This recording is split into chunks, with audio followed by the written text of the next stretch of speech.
आज हम आत्मा के 10 ऐसे रहस्य हम आपसे जानना चाहते हैं जो हर मनुष्य को पता होना चाहिए कि वो कौन है, कहाँ से आया है, उसकी आत्मा क्यों बनी, कैसे बनी, किस तरीके से बनी। तो हम ऐसे 10 जो क्वेश्चन मैंने बनाए हैं, 10 ऐसे रहस्य जो हर व्यक्ति को जानने चाहिए। उसमें से सबसे पहला है आत्मा की उत्पत्ति और उसका अंत। हम ये जानना चाहते हैं, जैसे गीता में कहा है कि आत्मा अजर अमर अविनाशी है। तो रियलिटी में आप जो समझाते हैं कि आत्मा की उत्पत्ति और अंत कैसे होता है, आप बताइए। देखो, आत्मा की उत्पत्ति, जो आत्मा का क्रिएटर होता है, जैसे हमारे ब्रह्मांड में शिव ने ब्रह्मा द्वारा सर्जन करवाया। तो ब्रह्मा द्वारा जब सर्जन होता है, ब्रह्मा ने सप्तर्षियों द्वारा करवाया, वो मैंने पूरी वीडियो बताई है जी। उसकी वीडियो में। तो जो पहले पहले जो सर्जन होता है वो परम पुरुष का होता है। तो ये आत्मा की उत्पत्ति हुई, वो सब परम पुरुष थे। फिर धीरे धीरे धीरे अनेक पुरुष हुए, अनेकों से अपने अंदर से पुरुष ने प्रकृति को निकाली। पुरुष प्रकृति ने मिलकर फिर बहुत सर्जन किया ब्रह्मांड का। फिर वो नीचे गिरते गए, आत्मा की स्टेज डाउन होती गई। तो आत्माओं का सर्जन, फिर वो भी सर्जन करते करते देवता बने, देवताओं ने भी सर्जन करते करते गए। तो ऊपर के 7 लोग बने, 7 लोग से धरती बनी। वो धरती भी कैसे बनी वो मैंने एक वीडियो बनाया हुआ है। जी। धरती की उत्पत्ति कैसे हुई, धरती पर भी मनुष्य कैसे आए, देवता से मनुष्य बने। जी। तो ये सारे मनुष्य के फिर देवताओं से भी सर्जन होता गया, होता गया। तो ब्रह्मांड में जो सर्जन होते गए, परम पुरुष भी नीचे आते गए, वो देवता बने। तो हमारे ब्रह्मांड को बने हुए ब्रह्मा का 50 साल माना एक परात पूरा हो गया है। दूसरा परात का भी 198 करोड़ साल चल रहा है। तो एक परात माना, एक ब्रह्मा का एक साल बराबर 31 खरब 10 अरब 40 करोड़ साल होता है। तो सोचोगे जो पहली पहली सृष्टि बनी है, उस आत्माओं का क्या हाल होगा। टोटल मिला के तो अंदाजन 1600 करोड़ साल, 1600 खरब साल होता है। वो पहली पहली सर्जन किए हुए हैं। जी। मैं यहाँ इसमें ये कहना चाहूँगा कि जैसे गीता में बताया कि आत्मा अजर अमर अविनाशी है, लेकिन आप ये बताते हैं कि आत्मा की उत्पत्ति भी होती है और आत्मा का अंत भी होता है।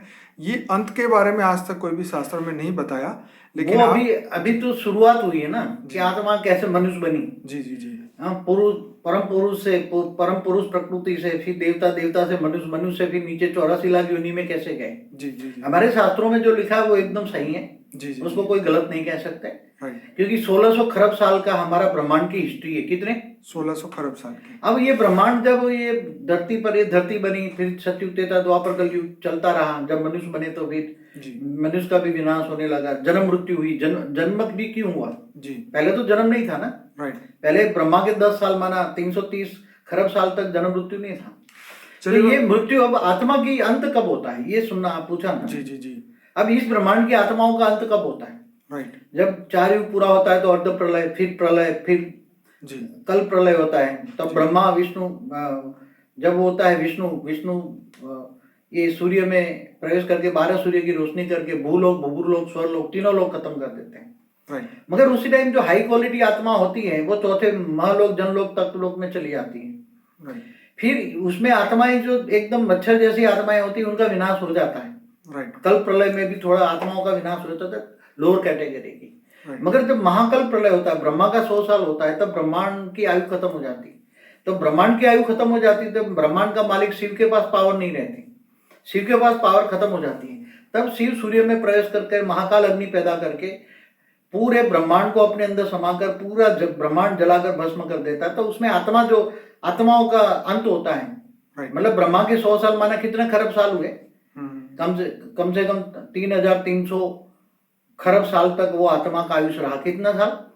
जो शुरुआत में सर्जन हुआ। राइट। ब्रह्मा विष्णु शंकर भी नहीं रहते फिर। चलिए बाबूजी आगे बढ़ते हैं। तो वो अंत हो गया ना आत्मा का। जी। ब्रह्मांड का विसर्जन हुआ तो वो अंत, आत्मा का अंत हो गया। आत्मा का अंत बहुत जरूरी है ना। ऐसी तरह महाशिव भी महाकाल प्रलय में अनंत कोटि ब्रह्मांडों को अपने रोम रोम में समा लेते हैं। जी। तो अनंत कोटि ब्रह्मांडों में जितनी भी आत्माएं वो सब उसमें समा जाती है। समा जाना माना उसका विसर्जन होना। मैं सभी श्रोताओं को यहाँ कहूँगा कि बापूजी ने आत्मा की उत्पत्ति और अंत के बारे में बहुत अच्छा आपने वीडियोस में बताया है। वो प्लेलिस्ट का नाम है फॉर द बिगिनर्स करके प्लेलिस्ट है, जिसमें 16 वीडियोस है।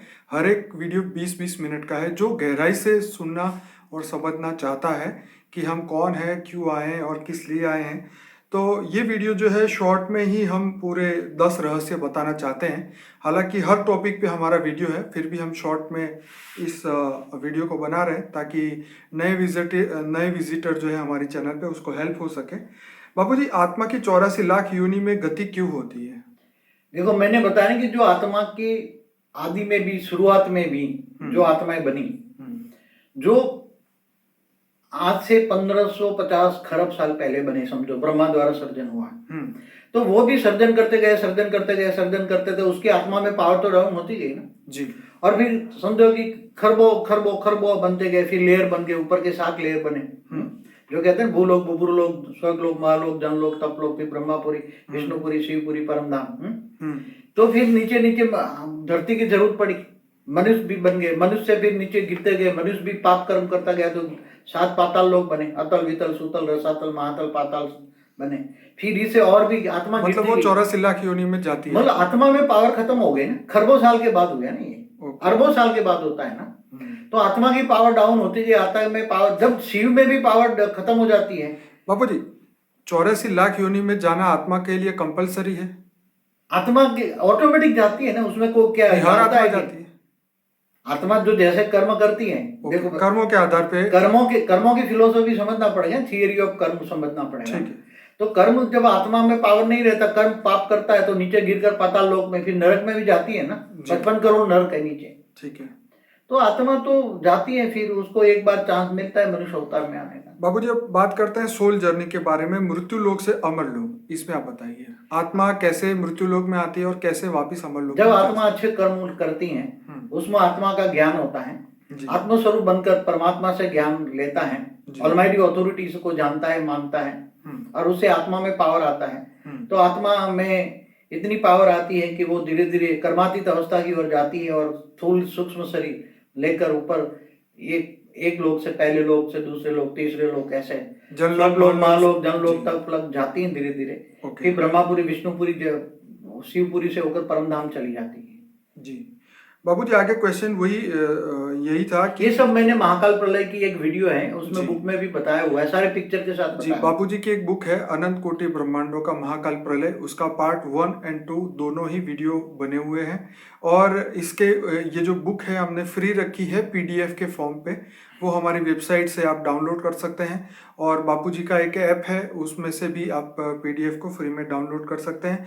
उसमें हर ब्रह्मांड, महाब्रह्मांड, परम महाब्रह्मांड बापूजी ने अपने जो बनाया हुआ है ग्राफ, उसके हिसाब से उन्होंने हर वीडियो के अंदर ये बातें समझाई हुई है, आप भी समझिएगा।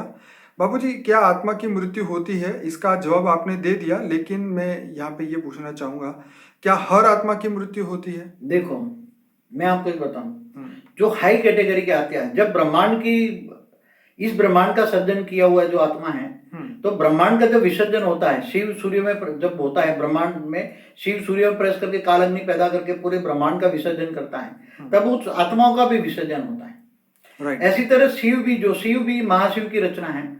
तो महाशिव जब यहाँ कहते हैं ब्रह्मा का 100 साल बराबर महाशिव की एक पल, तो जो ये शिव का भी अंत हो जाता है ना। राइट। शिव भी जब अनंत कोटि ब्रह्मांडों का महाशिव, इसमें तो शास्त्रों में लिखा है ना, महाशिव प्रतिपल अनंत अनंत ब्रह्मांड बनते हैं, बिगड़ते। महाशिव की एक पल बराबर ब्रह्मा का 100 साल। तो महाशिव की एक पल अनंत अनंत ब्रह्मांड बनते हैं और बिगड़ते हैं। तो शिव की भी आयुष खत्म हो जाती है। अब महाशिव की भी आयुष खत्म हो जाती है। महाशिव मना आकाश गंगा का मालिक, गैलेक्सी का मालिक। ऐसी खरबों गैलेक्सियां हैं, आकाश गंगा है। तो महाशिव जो परम महाशिव होता है, यूनिवर्स का मालिक, वो भी जब गैलेक्सिया को अपने अंदर समा लेता है, परम महाशिव यूनिवर्स का मालिक। ऐसी तरह ग्रेट यूनिवर्स का मालिक, ग्रेट यूनिवर्स, मल्टीवर्स का मालिक, जो 100 कला का मालिक है, तो वो 100 कला का मालिक भी मल्टीवर्स को अपने अंदर संभाल लेता है, सर्जन विसर्जन करता है मल्टीवर्स का मालिक। केवल इससे ऊपर 100 कला से ऊपर जो ब्रह्मांड है, 200 कला वाले, 500 कला वाले, 1000 कला वाले, ऊपर के जो ब्रह्मांड है, उसमें सर्जन विसर्जन नहीं होता। वो आत्माएं अजर अमर अविनाशी, वो आत्माएं अजर अमर अविनाशी। अच्छा, जो 100 कला से ऊपर किया। हाँ, हमारे 100 कला वाला ब्रह्मांड तो सर्जन विसर्जन में आता रहता है, जिसको मल्टीवर्स कहते हैं। ठीक है। हमारा यूनिवर्स 16 कला का है ना, कहते हैं ना 16 कला संपूर्ण निर्कारी डबल अहिंसा। हाँ, ये हमारा यूनिवर्स की बात है। ये बात बाबूजी आपने पहली बार ये वीडियो में कही है। चलिए, इससे रिलेटेड क्वेश्चन था, आत्मा का क्रिएटर कौन है? हर आत्मा का क्रिएटर अलग है? हर आत्मा का, जैसे इस ब्रह्मांड का क्रिएटर ब्रह्मा द्वारा सर्जन हुआ ना, तो शिव ब्रह्मा द्वारा सर्जन, विष्णु द्वारा पालना और शंकर द्वारा विनाश करवाता है ना। तो ऐसी तरह महाशिव भी एक संकल्प में अनंत अनंत शिव पैदा करता है ना। ठीक है। एक संकल्प महाशिव, निराकार शिव, महाशिव जो हमारी गैलेक्सी के सेंटर पॉइंट में रहता है, जो एकदम बीच में सेंटर पॉइंट में परम महापरम धाम है। ठीक है। तो शिव परम धाम में रहता है निराकार, महाशिव निराकार, महाशिव आकारी और साकारी दोनों होता है। तो महाशिव ने जो सर्जन किया तो उसका लॉन्ग टाइम है, परम महाशिव ने जो महाशिवों का सर्जन किया तो वो उसका टाइम ज्यादा है इससे आगे। तो अलग अलग सर्जन विसर्जन, तो ये बहुत लेंथी प्रोसेस है उसको समझाना, मगर बहुत वीडियो है हमारी, आप देखें। बाबू जी, आगे आत्मा कौन से तत्वों से बनी है? हाँ, अलग अलग कैटेगरी की आत्मा अलग अलग कैटेगरी से बनी है। अच्छा। देखो, मेनली हमने कई ज्यादातर बताई है कि जो हाई क्वालिटी आत्मा है, जो बेहद की आत्मा है जी, वो परम लाइट, हाई क्वालिटी परम लाइट। कितनी हाई क्वालिटी परम लाइट? हाई क्वालिटी माना बेहद की कला की परम लाइट से बनी हुई आत्मा है, बेहद की आत्मा है। ठीक है। फिर परम लाइट से बनी हुई, ठीक है। जैसे शिव से भी ब्रह्मा द्वारा सर्जन हुआ तो कुछ हल्की सी परम लाइट से बनी हुई आत्मा थी, जो परम पुरुष कहते हैं। फिर परम आकाश से बनी हुई आत्मा है। ठीक है। फिर लास्ट में शिव आकाश से बनी हुई आत्मा है। इससे नीचे की कैटेगरी में तो जब जानवर पशु पंखी की योनि में जाते हैं तो उसकी कैटेगरी में आता है। ओके। तो क्या मनुष्य आत्मा की अनुभूति कर सकता है, आत्म स्वरूप की? हर एक मनुष्य नहीं कर सकता। ओके। जो हाई लेवल की आत्मा है जी, वो जब उसको ज्ञान होता है, जो आत्म स्वरूप का मैं आत्मा हूं और सेल्फ रियलाइजेशन करना चाहता है, कर्म योगी बनना चाहता है, जीवन कर्म योगी में लगाता है, मुझे अपने आप को जानना है, तो मैं आत्मा हूं, शरीर नहीं हूं। शरीर तो एक कर्म करने का साधन है। क्या है? एक तो कर्म करने का साधन है। तो आत्मा अपने आप को जन्म मरण के चक्र से छुड़ाना चाहता है, ऊपर के डायमेंशन में, लोकों में जाना चाहता है। और ये तो आत्म स्वरूप में स्थित होकर ऑलमाइटी ऑथोरिटी से पावर लेगा। पहले तो जानेगा आप और ऑलमाइटी ऑथोरिटी दोनों को जाने। बाबू जी, इसी पे मैं आना चाहता हूँ, क्या आत्मा परमात्मा बन सकती है? आत्मा केवल परमात्मा नहीं, अभी जो मनुष्य अवतार में मैंने बताया कि हाई क्वालिटी आत्मा जो बेहद की आत्मा है, तो वो आत्माएं आत्म स्वरूप में स्थित होकर अपने आप को पावर भरेगी, तो उसको अंदर आत्मा में सब रिकॉर्डिंग पड़ा हुआ है। तो वो आत्माएं अपने आप को जानेगी कि मैं बेहद की परम परम परम परम महाआत्मा हूं। कितनी परमात्मा नहीं, परमात्मा तो शिव समान हो गई। क्या? शिव समान, जीव से शिव बन जाता है, परम धाम में चला गया तो जीव से शिव बन गया, तो परमात्मा बन गई। महाशिव महापरमात्मा है, परम महाशिव परम परम है, तो परम परम परम परम ऐसे चले जाओ तो हम बेहद की परम आत्मा, महान आत्मा कहेंगे। वो अपने आप को जान सकती है। हर कोई आत्मा आत्म स्वरूप में स्थित रहे तो अपने आप को जान सकते हैं, मैं कहाँ से आई हूँ, कहाँ के रहने वाली हूँ, गैलेक्सी से आई हूँ, यूनिवर्स से आई हूँ, मल्टीवर्स से आई हूँ, कहाँ से आई हूँ। बाबू जी, आगे क्या आत्मा जीवन मृत्यु कर्म चक्र और तत्वों की दुनिया से परे जा सकती है? जरूर, आत्मा अगर ठान ले तो क्या नहीं कर सकती, जीवन मरण के चक्र से परे जा सकती है। मगर उसको अंदर से ये माया, जबरदस्त माया है जी। कहते हैं ना भक्ति मार्ग वाले, झूठी काया झूठी माया झूठा जग संसार, उसमें आज तो महामाया है, केवल माया नहीं महामाया है। तो उसमें आत्मा इतनी भरी पड़ी है कि वो ज्ञान मार्ग की ओर जाने का उसको टाइम नहीं है। ये सब थोड़ा समझे कि अनंत कोटि ब्रह्मांड क्या है, ये शब्द समझे ना। ये सब अभी भक्ति मार्ग में फंसी पड़ी आत्मा है। तो भक्ति का फल ज्ञान मिलता है, तो ज्ञान स्वरूप बने, आत्मा आत्म स्वरूप की अनुभूति करे, परम ऑलमाइटी का ज्ञान ले। बेहद का विश्व कितना बड़ा है, बेहद की दुनिया कितनी बड़ी है, साइंस और शास्त्रों को टैली करें। साइंस जो कह रहा है यूनिवर्स मल्टीवर्स गैलेक्सियां कितनी बड़ी हैं, सब तो टैली करें। इंटेलिजेंट बने, कुएं का मेढक न बने, ज्ञान सागर की मछली बने। और ज्ञान सागर में डूबेगा तो विचार सागर मंथन करेगा तो सब कुछ पाएगा। बाबू जी, आत्मा जो है वो धरती लोक, मनुष्य लोक या मृत्यु लोक में फंसने का कारण क्या है? अपने कर्म। ओके। आत्मा जब हाई क्वालिटी आत्मा भी जन्म मरण के चक्र में क्यों फंस जाती है? उसको जो कर्म के लिए यहाँ धरती पर भेजा गया था वो कर्म नहीं किए उन्होंने, और जन्म मरण के चक्र में मोह माया में फंस गई आत्मा, बाबूजी देहभान में आ गई। धरती पे पहला मनुष्य कैसे बना, वो आपका एक वीडियो है, उसमें आपने ये बताया था कि 198 करोड़ साल से आत्माएं इस पृथ्वी लोक पे है। नहीं, एक गलती है ये तो दूसरा परात का 198 करोड़ साल। ओके। मगर पहले परात में मैंने बोला है कि ब्रह्मा का 10 साल पहले शुरू हुआ, इसके बाद में मनुष्य बना। ठीक है। तो मनुष्य को टिकने के लिए धरती बनाई ब्रह्मा ने, ये धरती बनाई ब्रह्मा के, ये धरती बने ब्रह्मा के 40 साल हुए। हाँ, ये तो आपने ये मैंने बनाया, तब मनुष्य बना था। तब मनुष्य देवता से नीचे गिरकर मनुष्य बन गए। तो ये धरती लोक या मनुष्य लोक या मृत्यु लोक में फंसने का कारण शॉर्ट में, देखो, जब आत्मा बनी तो समझो इस ब्रह्मांड की भी आत्मा परम परम पुरुष था, ठीक है, परम पुरुष और परम प्रकृति थी। राइट, मगर नीचे नीचे की जो अंदाजन 1550 खरब साल हो गए ना बने हुए, तो पावर लॉस होती गई, सर्जन करते गए तो पावर लॉस तो होगा ना। ऐसी तरह महाशिव की कैटेगरी की आत्माएं, शिव भी पावर लॉस करता है, ब्रह्मांड का सर्जन विसर्जन करता रहता है शिव भी। तो ऐसी तरह महाशिव भी गैलेक्सी में आकाश गंगाओं का बनाता है, तो ऐसी तरह महाशिव में भी पावर लॉस होता है। परम महाशिव में भी यूनिवर्स बनाता है, सर्जन विसर्जन यूनिवर्स का भी होता है, ग्रेट यूनिवर्स का भी होता है, मल्टीवर्स का भी होता है। तो हर आत्माओं का सर्जन विसर्जन तो होता ही रहता है। तो बापूजी आज आपने जो ऐसे 10 रहस्य बताए, इसके हर टॉपिक पे हमारे वीडियो है, हमारा अनस्पोकन ट्रूथ बाय बापूजी का एक प्लेलिस्ट है जिसमें ऐसे हर टॉपिक के ऊपर बापूजी ने वीडियोस डिटेल में 1-1 घंटे के, कोई 25 मिनट, कोई आधा घंटा, बहुत डिफरेंट टॉपिक पे अनस्पोकन ट्रूथ में पूरे प्लेलिस्ट है। जर्नी ऑफ सोल और तत्व से परम तत्व की यात्रा, ऐसे लाइफ आफ्टर डेथ, सूक्ष्म जगत, कारण जगत, सूक्ष्म दुनिया, कारण शरीर, सूक्ष्म शरीर, बहुत सारे टॉपिक जो आप सोच सकते हैं वो हर टॉपिक पे बापूजी के वीडियो है। जो भी इसको ज्ञान में गहराई में जाना चाहें वो जरूर से बापूजी के ये वीडियोस देखिए, क्योंकि